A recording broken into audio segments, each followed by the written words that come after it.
Thank you. Can't hear me. Well, that's because I'm an idiot.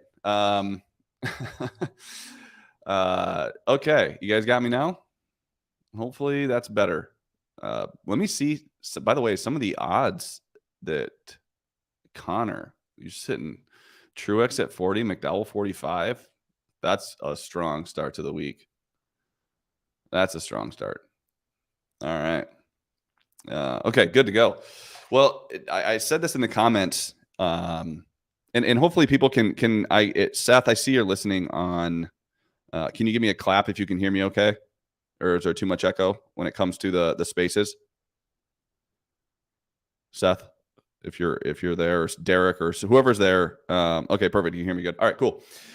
All right. Well, I think we're gonna see the best road course race we've seen all year. That's what I anticipate today. I think that there's going to be tire wear, and I mean tire wear from the heat, or not from the heat, but from actual like tire wear. And Kyle was messaging me on the side asking about something that I think a lot of bettors will come across if you're trying to steal value early in the week. Like, for example, Kyle bet Kyle Busch at 9-1, and now he's 20. Sometimes that happens. You're just going to miss. And, hopefully long run, you're beating the market consistently. But if you don't, then that sucks. Sometimes it's a sunk cost, and sometimes you add to it. Like, I don't know that I'd be adding to Kyle Busch right now, but there's certain scenarios where I remember last year having Kyle Larson at 6-1 to win at Homestead. And then after practice and qualifying, he went to 8-1. Well, then I added a ton more because I still thought he was the car to beat. So I think that it's really important to kind of reassess the car after. And I don't know that Kyle Busch is someone that I'm, especially after some of the comments he made during practice. Not that Kyle Busch is like rainbows and butterflies, on the radio anyway.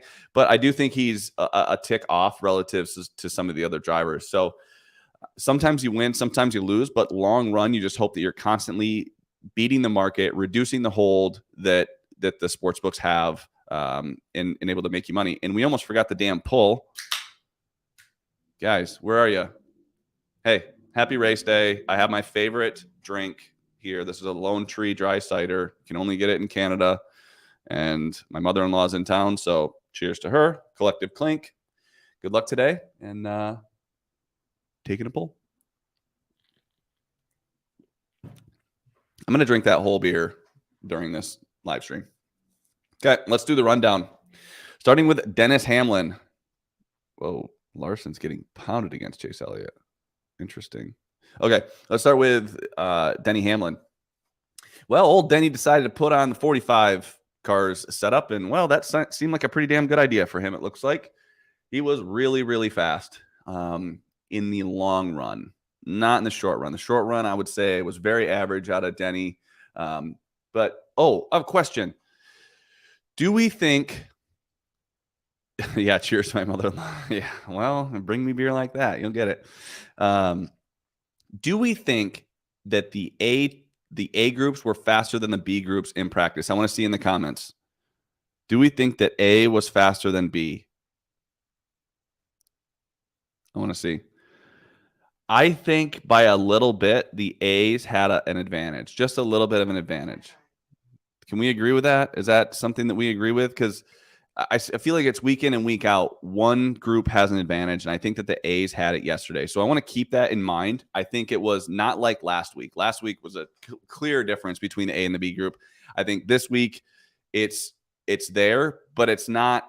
Yeah, maybe slightly. I agree, kind of everybody, that it's just a slightly better scenario for the A grouper. So I just want to keep that lens as we talk about this. So Denny Hamlin, if that's the case, he's pretty good. And I feel like he's kind of won here in the past, but then he pulled over for Tony Stewart and let him win. And then like the weirdest post-race interview ever.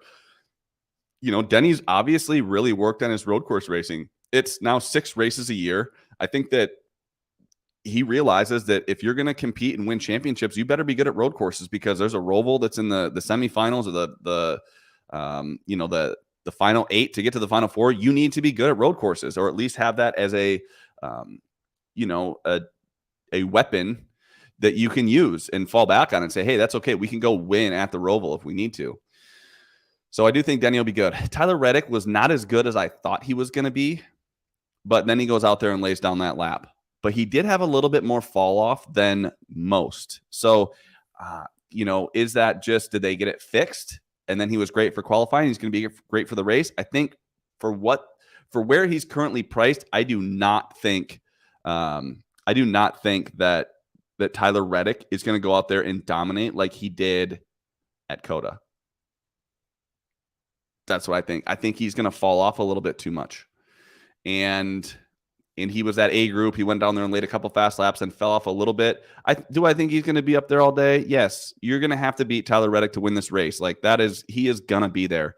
But I don't think he's the same car that he had in COTA. COTA was awesome, and he battled restart after restart after restart, and that's really tough to do. So I think Reddick's good. I don't think he's awesome, if that makes sense.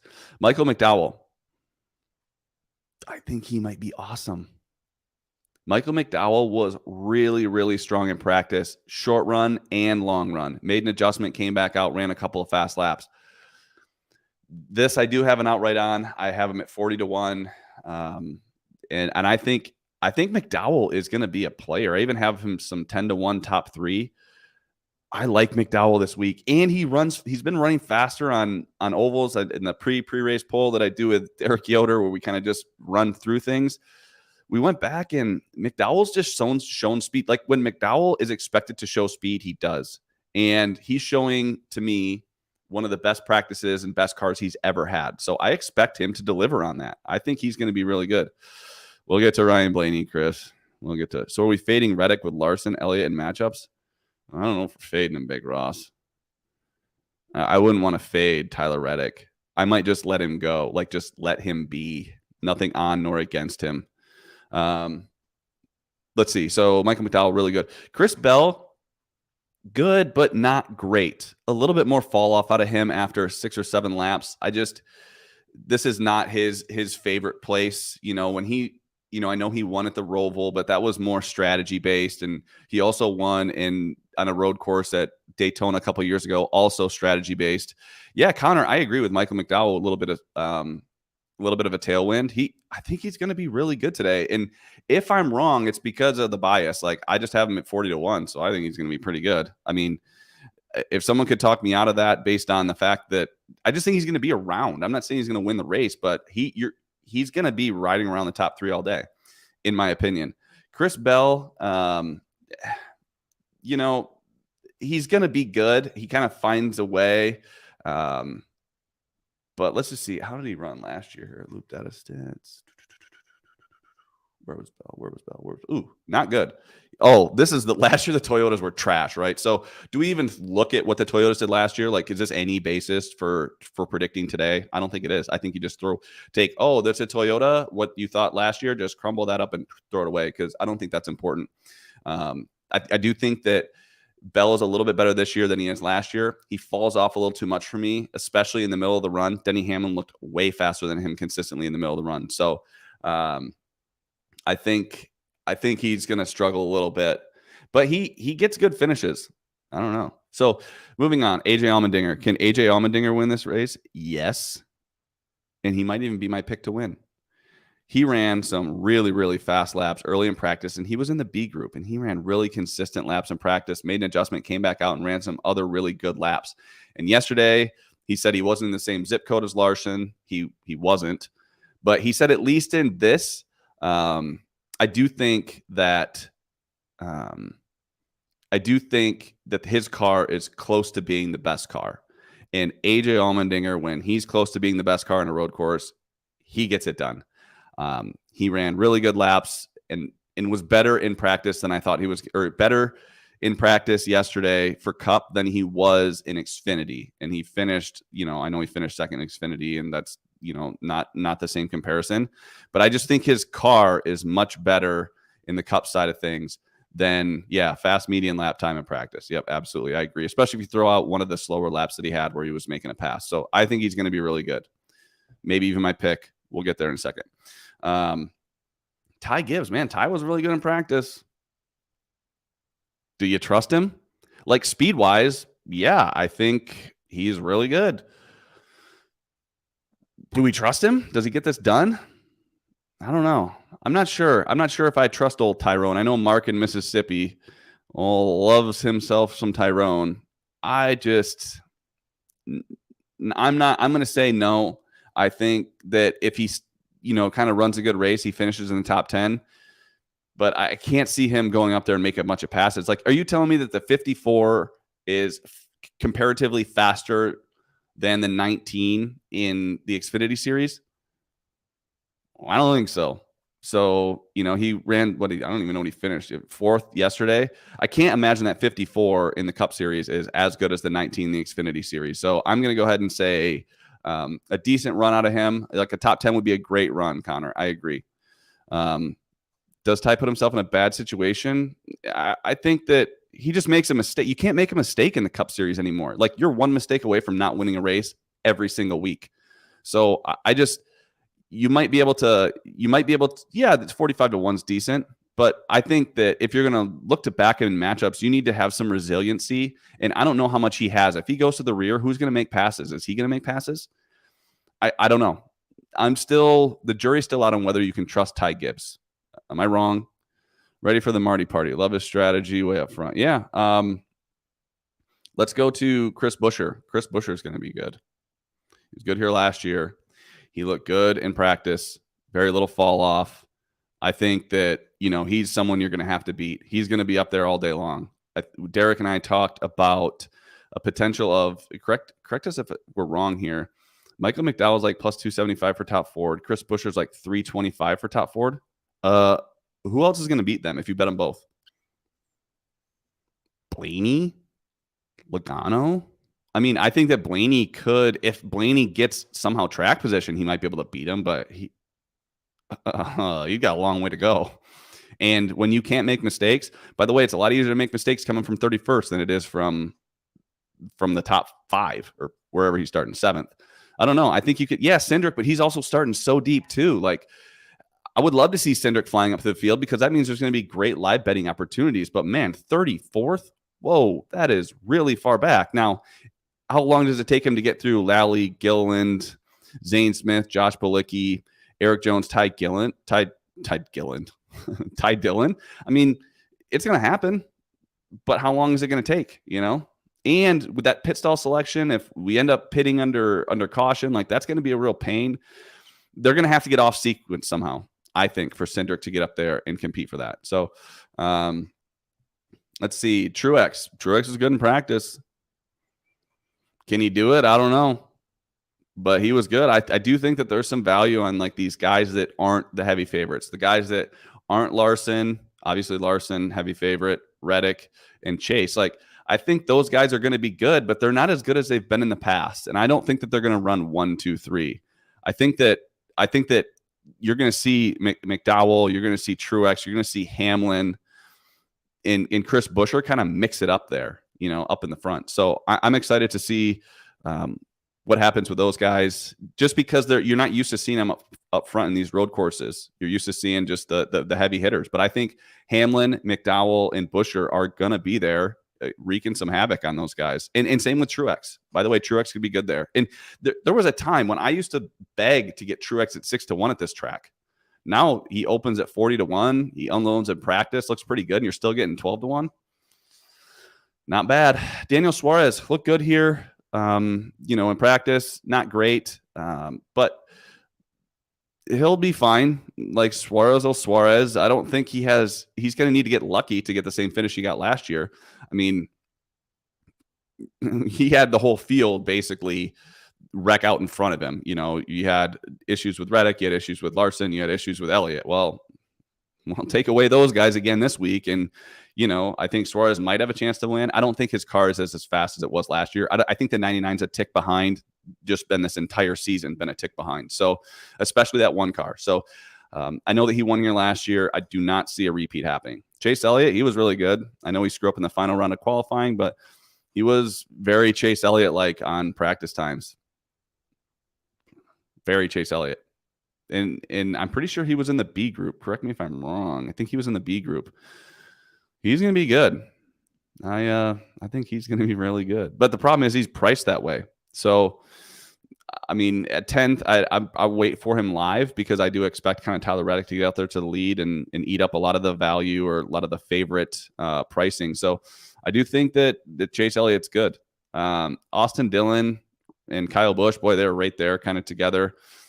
Both, I mean, I wouldn't be shocked if Kyle goes out there and has a really good run. I'd be more shocked if Austin Dillon did. I can't imagine that, Austin Dillon going out and winning at Sonoma straight up. That doesn't make any sense to me. I think that Kyle Busch would need to have a strategy play to get him out front. Now, if he gets out front, clean air is so important that there's a really good chance that Kyle Busch could win this race with a car that he bitched about so hard yesterday. So I'm not high on either one of those guys, but if somehow Kyle did get track position, he would certainly have a chance to win. Just we saw Eric Almirola go out in a 28 car in Xfinity and hold off AJ Almendinger and Kyle Larson. So clean air is really important. I know the cars are very different, but you get Kyle Busch out front on a road course on a final restart, he's going to be really hard to catch. I don't care who you are.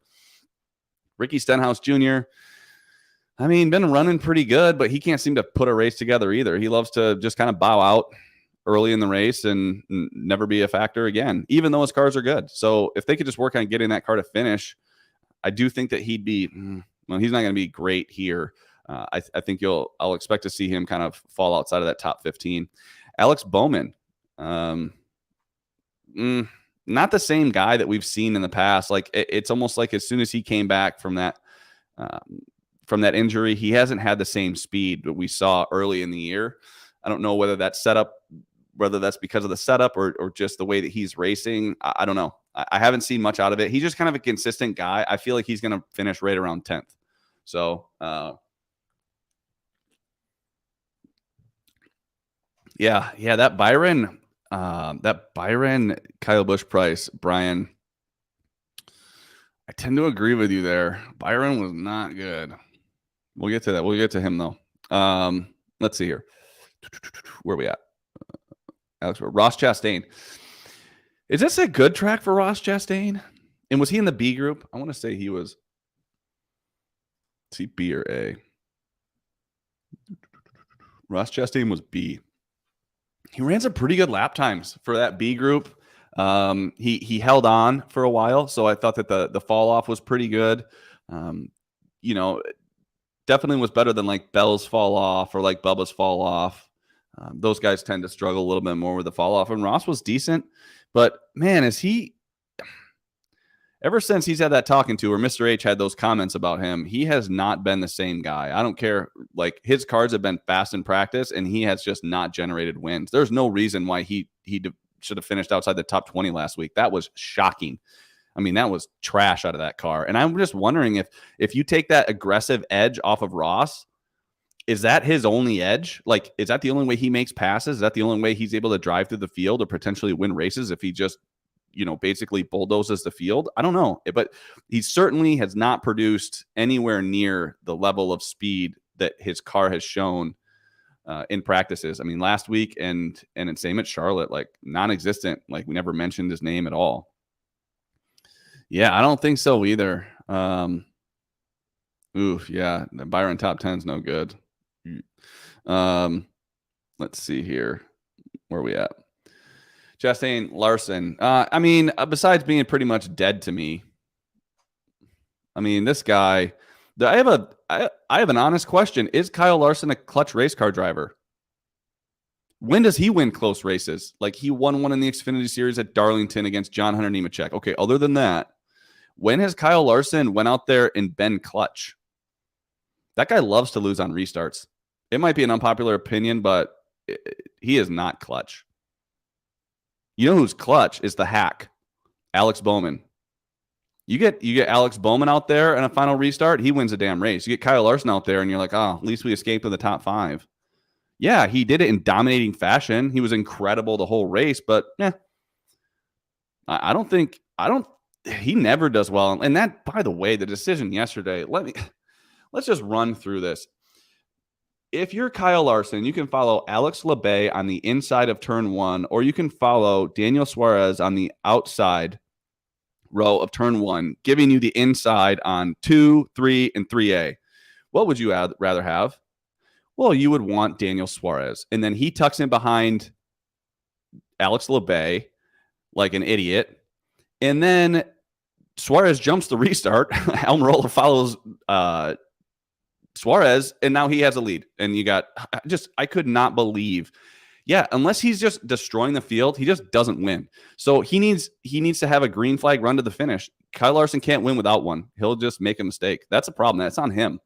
And I don't know what that means about him, but that's something he needs to work on. You need to finish these damn races. Jimmy Johnson finished races. Kyle Larson's not finishing these races. Joey Logano, just kind of a blah weekend for Logano. Oh, should I talk about Kyle Larson? I think he's going to be pretty good, but when Larson's been good here, he's had the lead the entire time or been on the front edge of the best strategy. So I don't understand, for me, I don't know. I don't know how he's going to do in traffic. And he had a lot more fall off. He had more fall off than, say, a guy like Chastain, but he also ran faster laps early in the run. So, I don't know if, because it was maybe a little cooler, that the A group had a little bit more of an advantage on these shorter, faster laps early in practice. And then because of that, because they're running faster times early in practice, they fell off a little bit more. But I do think guys like Chastain and Hamlin and Chase Elliott hung on a little longer than Kyle Larson. So for the first time ever, we are not going to see Kyle Larson going out there and dominating this race, or at least the start of it. And what does that do to his race car? Because he hasn't been historically great in traffic. He was terrible last week. And what did he do last week? Oh, of course, Kyle Larson, without a chance to win the race, they actually make a strategy call, and then he finishes in the top 5. Pretty impressive. Adam, I do not hate that bet. I don't hate that bet, Adam. What's the price on that? Let's see. Moving on. Oh, Logano. I don't know. I don't even know what to think about Logano this year. He gets good finishes when their strategy is right, and he doesn't get good finishes when their strategy is wrong. So are they going to have the right strategy? I don't know. I just don't know about Logano. I think he's just going to have kind of a day where I don't think he's going to carve through the field.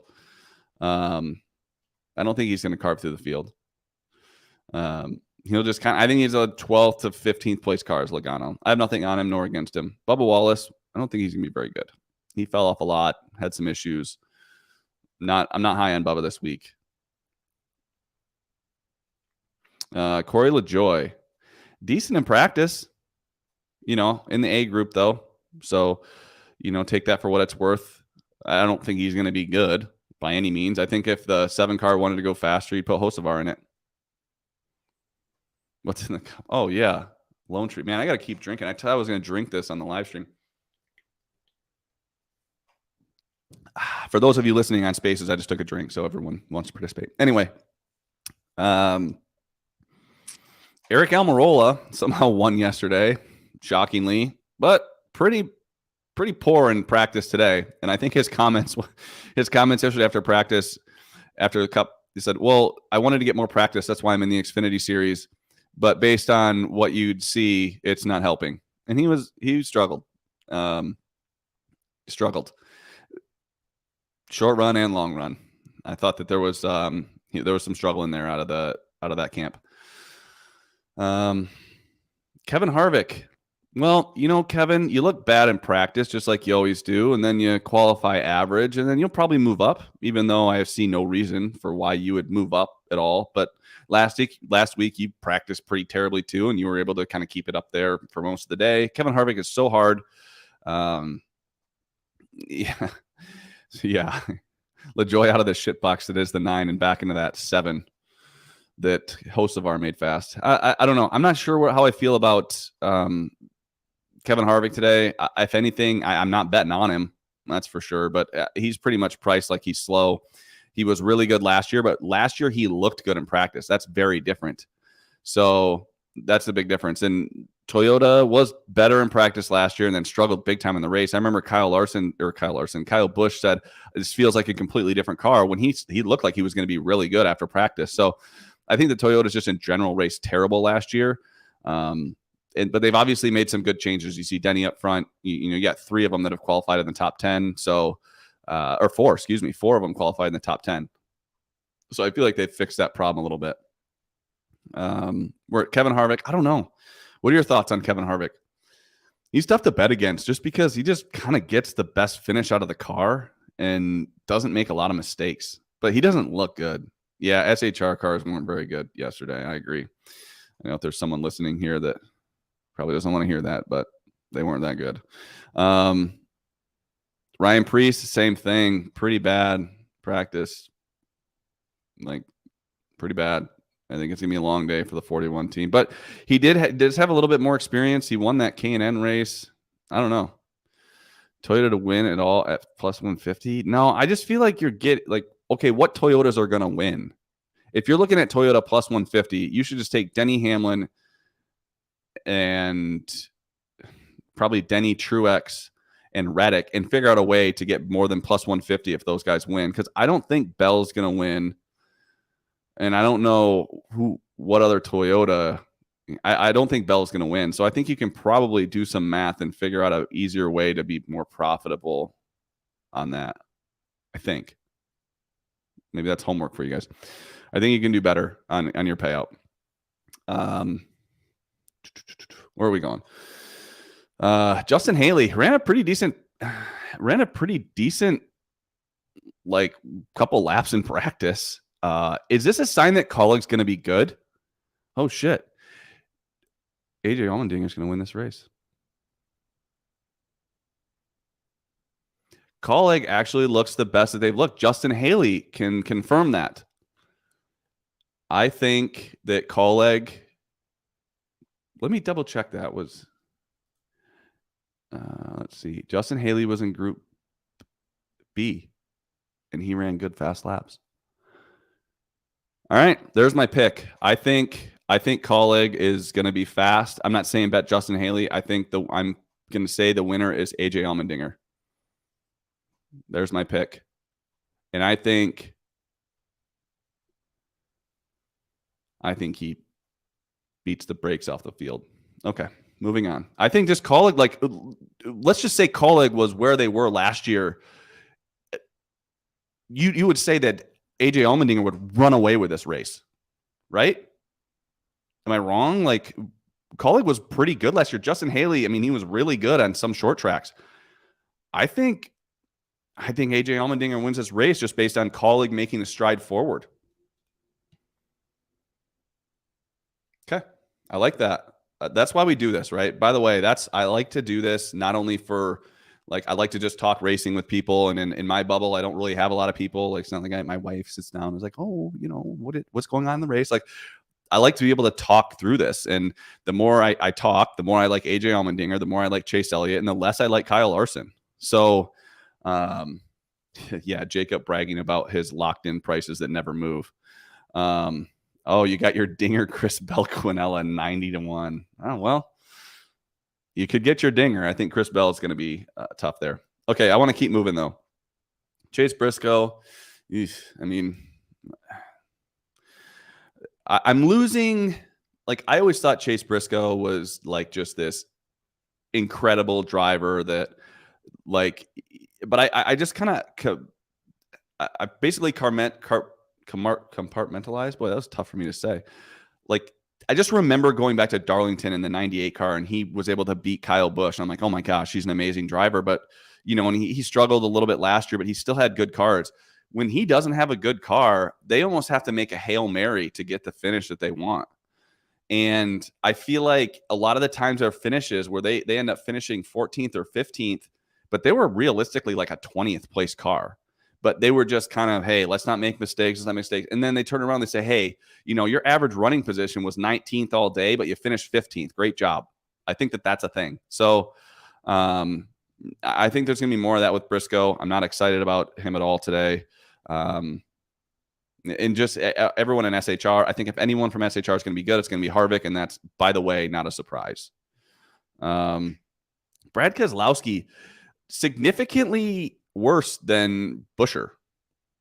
So I don't know. And that's a long way to go. But he's a guy that, like, let's just say he decides to commit to a 3-stop race instead of a 4-stop race. If the cautions fall right if he gets out front, he's going to be hard to pass, but you're still going to have to get lucky in order to get there. And this is a scenario. Let's just say you're a 3-stop race that you're committing to that because you don't have any track position. And then you're staying out longer, right? So let's say you stay 7 or 8 laps longer than the guys with a 4-stop strategy. If, 5 or 6 laps, you're staying out, and then all of a sudden there's a caution, I think you're going to see a lot of the guys on the additional strategy pit again behind you. So you could just inherit that track position. Now, there's only 6 sets, one of those being scuffs. I think tires could be an issue. So I think when you're live betting, you better make sure you know who has tires and who doesn't, because they make a huge difference here. And you better know what place they're going to restart if they get their tires. Does that make sense? Because if there's only one guy with a set of tires and a caution comes out with 10 to go, well, he's going to have to pass all the cars on the lead lap in order to win. I don't think he can get there. But if there's 5 cars or 6 cars, so then you only have to pass, 12 cars on the lead lap. Well, maybe you could get there if you have 8-lap fresher tires. So keep that in mind. But I do think it'll take something like that to get Brad Keselowski. He's going to need something to mix it up because he's just a step or two behind his teammate and Chris Buescher, who I think is really good though. Ty Dillon, Eric Jones, okay, Ty Dillon's slow. And then Eric Jones, man, just not the same guy as last year. I don't know. Feel like kind of a broken record with him. Not fast on short run, not fast on long runs. I don't know. Does he kind of wheel it around? I think he's talented enough. I think Eric Jones has all the talent in the world, but right now, the 20 or the 43 and 44 is not where they need to be. Josh Bilicki, I'm going to skip. Zane Smith's pretty bad. Ryan Blaney. What in the hell happened there? I mean, he clearly screwed the pooch on qualifying. Shocking. I mean, I think Ryan Blaney's going to be good. Like, he was really good managing his fall off. I can't believe I just said that. Ryan Blaney was good at managing his fall off. That's just not something I've said in a long time. But a lot has to go right. A lot has to go right for him to be in this race. He needs a timely caution because it's going to be really hard to drive up from 31st. The only guy that did it last year was Kevin Harvick. And he was stout. Kevin Harvick was really good last year. But everything had to go right. So I don't know. I still think that if someone came to me and said, hey, I want to bet Blaney in a bunch of matchups, I'd say, man, that's probably fair. I feel like that's probably fair. Todd Gilliland, not going to be good. Oh, but he's in the 51. I didn't realize that. He's actually kind of fast for being in the 51. Is he matched up against anybody? Zane Smith. Gross. Yeah, Big Ross, I agree. I agree that Ryan Blaney sneakily gotten better everywhere. I agree with that, Ross. I do. I wish I could get my live bets out when I was at the race in Charlotte, because I would have had Blaney, so I know that there's a lot of people that got paid by that, and I wasn't able to, but I agree. And then the last guy I want to touch on is just Austin Cindric. Just laying an egg. Just laid an egg. Denny over Bowman. Yeah, I think let me just finish this and I'll kind of visit some questions here. I think, man, what a terrible qualifying effort out of Austin Cindric. Like, you have a bad pit stall. You're going to have to deal with so much BS at the back of that field. It does give you the opportunity to maybe find a different strategy. You're going to have to get off sequence early. That means if there's a caution out in lap 6 or 7, maybe you see him pit and try to figure out something different. But yeah, he didn't. Yeah, you're right. Where is his freaking lap times here? Yeah, but he also wasn't that good. Yeah, what am I talking about? Like, I'm not high on Cindric, but he is a good road course racer. He's good at that. So, oh man, I still think long day. Can he drive from the back to the front? He's one of the few guys that can. if I had to pick between Blaney or Cindric to go from the back to the front, I would pick Cindric. They're just better at carving up through the field. They're better at it. They're better at making passes, multiple passes in one lap and keep it on their lap time. I just think it's a long day. And every time you're on pit road, if there's a caution and everyone's pitting and taking tires, I don't know how he picks up spots. So I guess those are the guys I wanted to talk about. Let me visit some of these comments here. The long shot for this race. I mean, let's look here. Pull up. Long shot. A long shot. I mean, I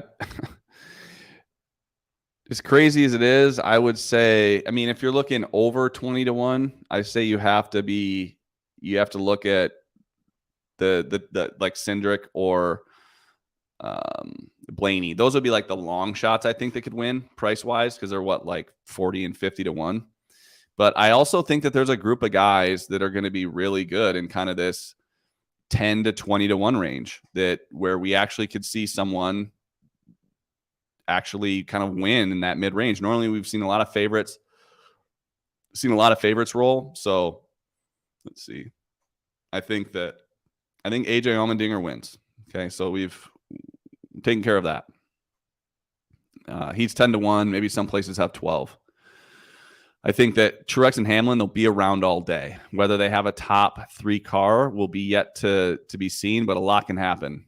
Michael McDowell at 14-1, going to be really good. I don't like Chris Bell at 16, but I like Chris Buescher at 18.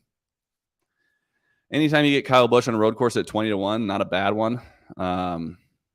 But you kind of got to, at this point, you kind of got to pick. I don't think Ty Gibbs gets it done. I don't think Suarez is anywhere where he was last year. Ross Chastain, I don't know. I think you have to look at Blaney and Cindric at 40 and 50-1 to be the best long shots. Blaney 170 top 10. I agree. I think that does he have to get lucky to get up there? Because you got to figure those big 3 are going to be up there, plus Truex and Hamlin, Buescher. True. Yeah. There's only a couple spots where, that he can actually fill those. So I don't know. I would say I'm probably out on Blaney top 10. I'd rather have him top 5 because he's either got a race winning car and he gets all the way up there. I just don't see him landing like 7th or 8th, if that makes sense. Denny over Bowman. Yes. Logano and Harvick. I just don't know. There's Logano, Harvick. I mean, Harvick could just drop to the back and be trash, or could move up and work his way into the top 10. He's a really tough guy to figure out, in my opinion. Cindric, very disappointing. Yeah, I agree. And didn't look good in practice. Let's see. It's not Haley top 10, 7-1. Oh man. I don't know about that. Yeah. I mean, if you're a fan, no stage breaks lends to the cream of the crop. Not as good as chance for 1, 2, 3. Suarez, McDowell, Buescher, Dinger to win. Dinger over Suarez, Hammer. I'd listen to Skybox there. I think he's good. I think you just take both of them, Connor. That way you're hedged. Take both Dinger top 3 and top 5. I think that's a safe thing. Yeah, tracks with no passing. I think there's going to be passing. Thoughts on stage 2 winner to win the race, plus 225. Ooh, how long is that final stage? I don't know how long the final stage is off the top of my head. Like 50 laps or something like that. I would say no. I would say no. Because if it's Reddick, then yes, I love it. If it's Hamlin, I hate it. Yeah. Well, I think it'll be an interesting race. I think it'll be great. I mean, I think for a road course perspective, this will be as good a race as we're going to have this year.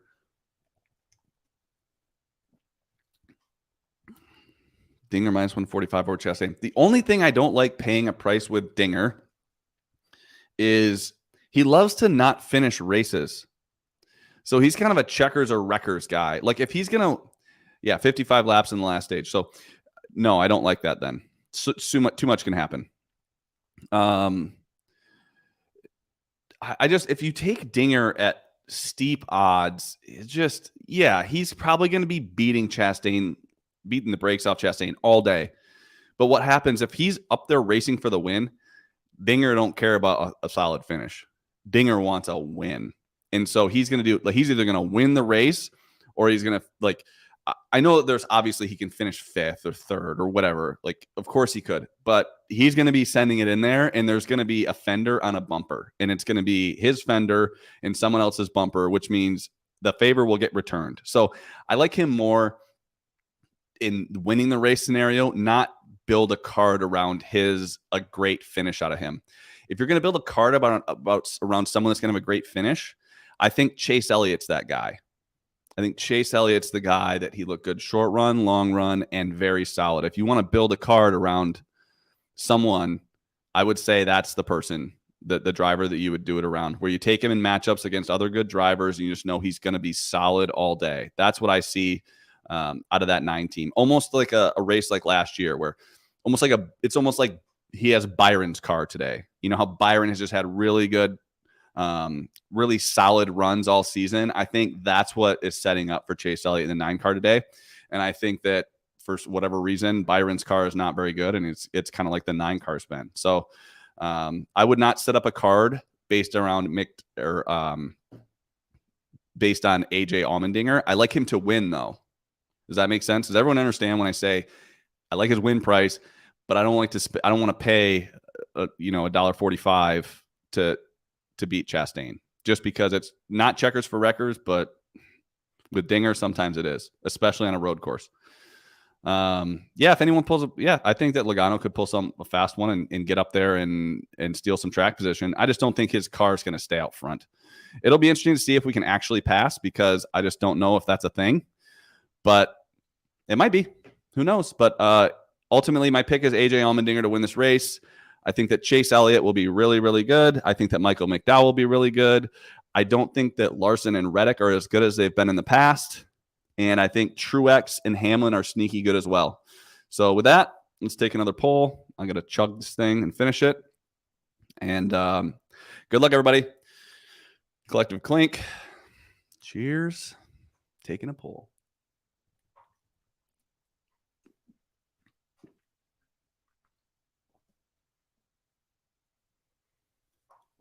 Let's win some money finally.